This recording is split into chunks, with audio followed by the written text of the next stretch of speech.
నమస్తే మిత్రులారా, ఈ కింద ఫోటోలో కనిపిస్తున్నటువంటి వ్యక్తులు మరి ఆధిపత్య నాయకుల కుమారులు. ఒకరు అమిత్ షా కుమారుడు జైష్వా, మరి అలాగే ఆంధ్రప్రదేశ్ రాష్ట్ర ముఖ్యమంత్రి కుమారుడు నారా లోకేష్.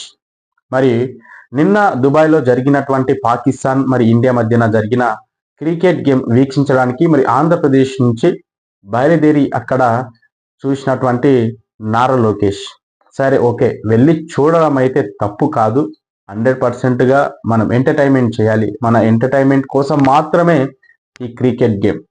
కానీ అక్కడ అమిత్ షా కొడుకుతోటి నారా లోకేష్ గారు మరియు ఆంధ్రప్రదేశ్లో క్రికెట్ అభివృద్ధి చేయడానికి అంట, అంటే ఈ క్రికెట్ గురించి ఈ క్రికెట్ గేమ్ గురించి అభివృద్ధి చేయాలి, మౌలిక సదుపాయాల గురించి అతనితో చర్చించాలని కూడా ఇక్కడ మనకు ఒక పేపర్ ప్రకటన అయితే వచ్చింది.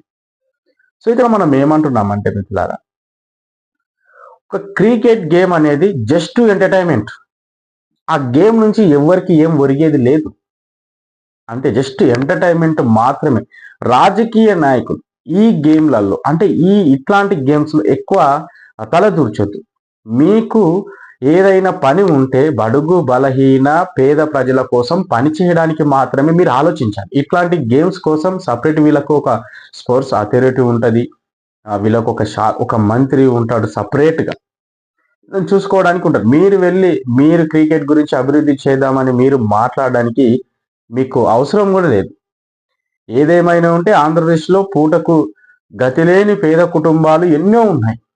ఎస్సీ ఎస్టీ బీసీ మైనార్టీ అగ్రకులాల పేదలు, వాళ్ళ బతుకుల గురించి ఆలోచించండి అప్ప. నువ్వు ఎందుకు మేము నీ పైన మాట్లాడుతున్నామంటే, ఒక ప్రజల నుంచి ఎన్నుకోబడ్డ నాయకులు మీరు. ఓకే, ప్రజలు ఓట్లేస్తే ప్రజల నుంచి ఎన్నుకోబడ్డ నాయకులు కాబట్టి మీరు ప్రజల కోసం ఆలోచించాలి. ఈ క్రికెట్ గేమ్ అనేది ఒక ఎంటర్టైన్మెంట్.